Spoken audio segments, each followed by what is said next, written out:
Bryan gets the hat. Yeah, TV in the It's some kind of a house. hat chant. TV in the house. Talking smack in the house.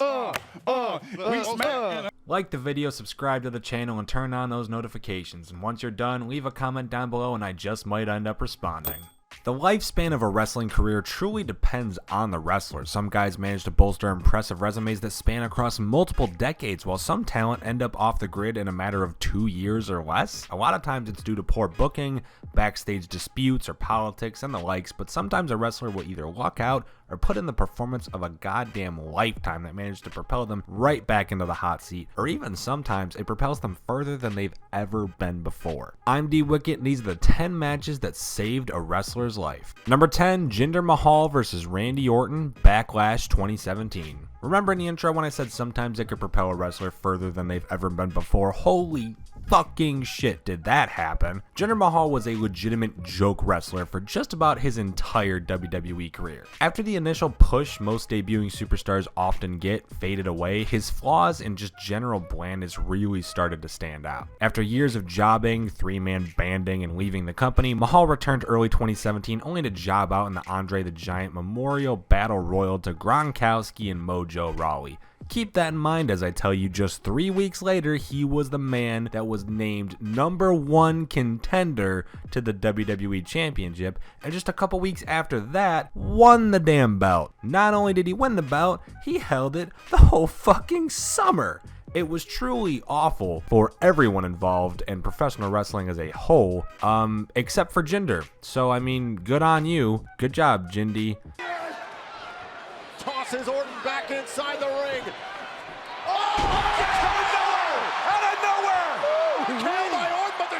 Number 9, Mark Henry versus The Big Show, Money in the Bank 2011.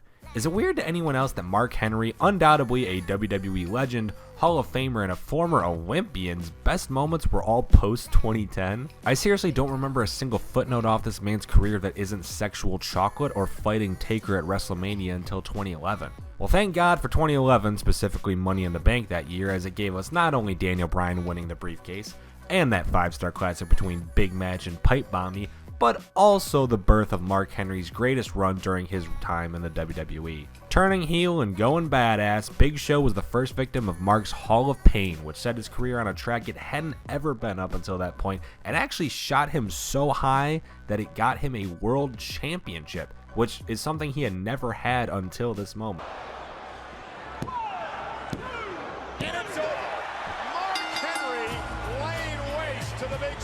Number 8, the Usos versus the New Day.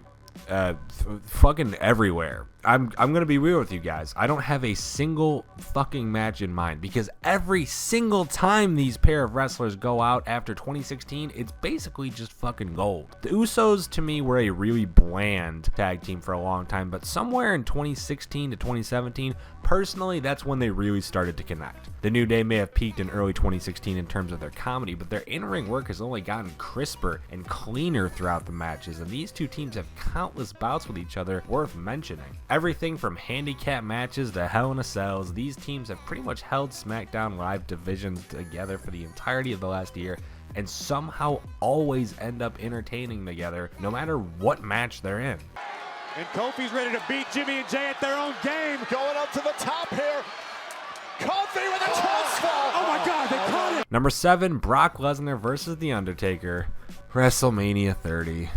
Yeah, I mean, as cruel as it is, especially considering the immense damage that it really did do to not only The Undertaker's career, but his legacy, more specifically, this really was the true second coming of Brock Lesnar. I mean, while he did return exactly 2 years earlier, he really wasn't the beast during that time. I mean, he beat CM Punk and he beat Triple H once, but he also lost in his debut to John Cena, and he also lost to Triple H. And I mean, I guess it evens out because he beat the fucking Big Show, but who cares about the Big Show? He wasn't the beast until he savagely defeated The Undertaker to end the streak. Brock Lesnar into the cover, hooks the leg, the streak is over.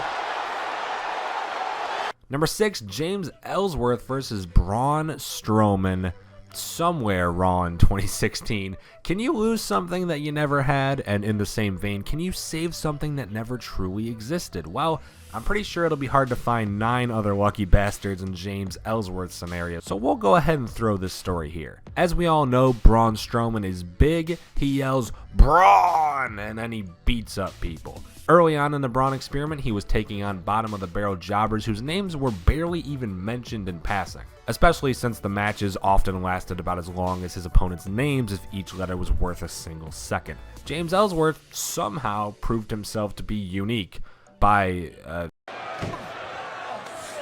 boy.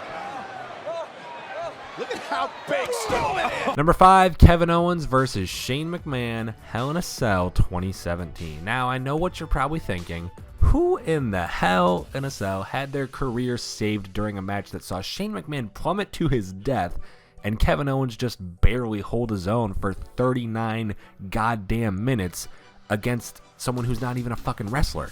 The answer is Sami Zayn. Look at the facts. Before this moment right here, what was Sami doing on the main roster? He had that losing feud with Braun Strowman, and that's it.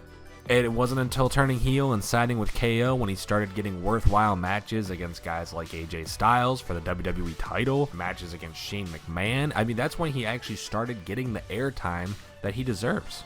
Face first, bounce off the... No.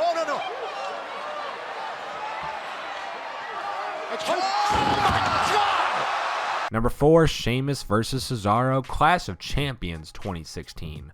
While maybe this exact match might not have broken down many barriers in the slightest, what follows undeniably saved the careers of both Sheamus and Cesaro in the modern era.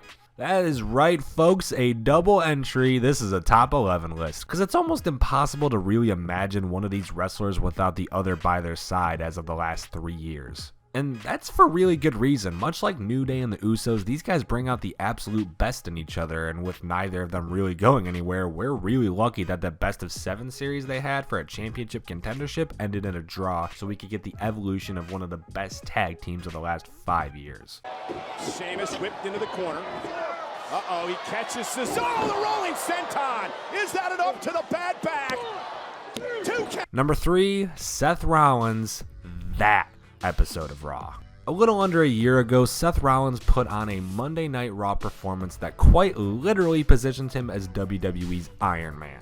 During a gauntlet match that took up 2 of the 3 hours of a February episode of Raw, Seth Rollins proved his worth by lasting over an hour in the match and taking out both John Cena and Roman Reigns. Just let that sink for a second. Sure, Elias would eventually come in to steal Rollins' spot, but it was clear who had the limelight during their time in the ring.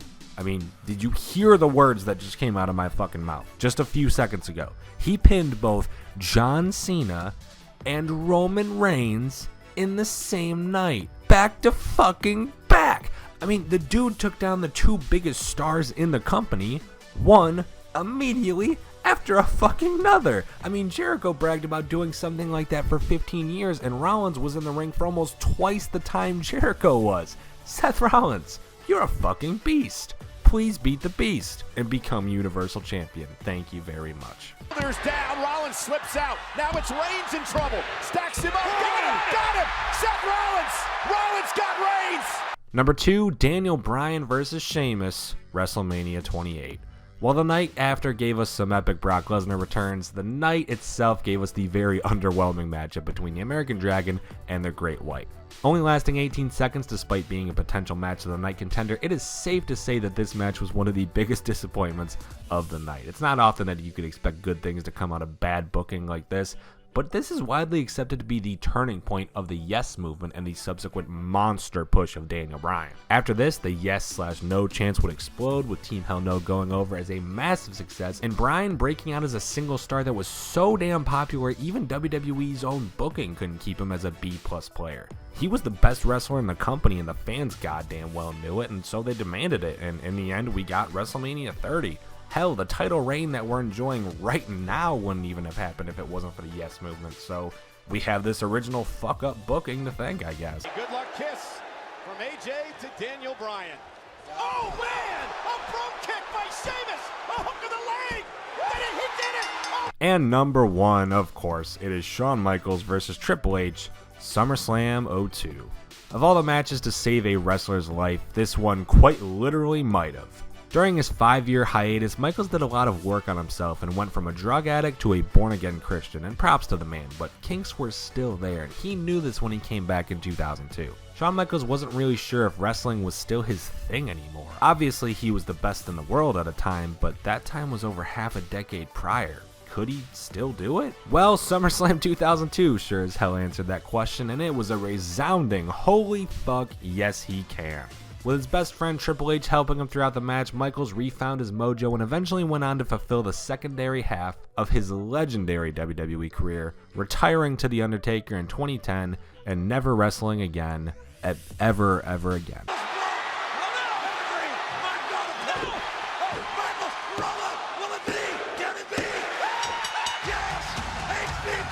And those are the 10 matches that saved wrestlers' lives. What are your thoughts? Let us know in the comments down below right after liking the video, subscribing to the channel, and notifications-ing that fuck-ass bell.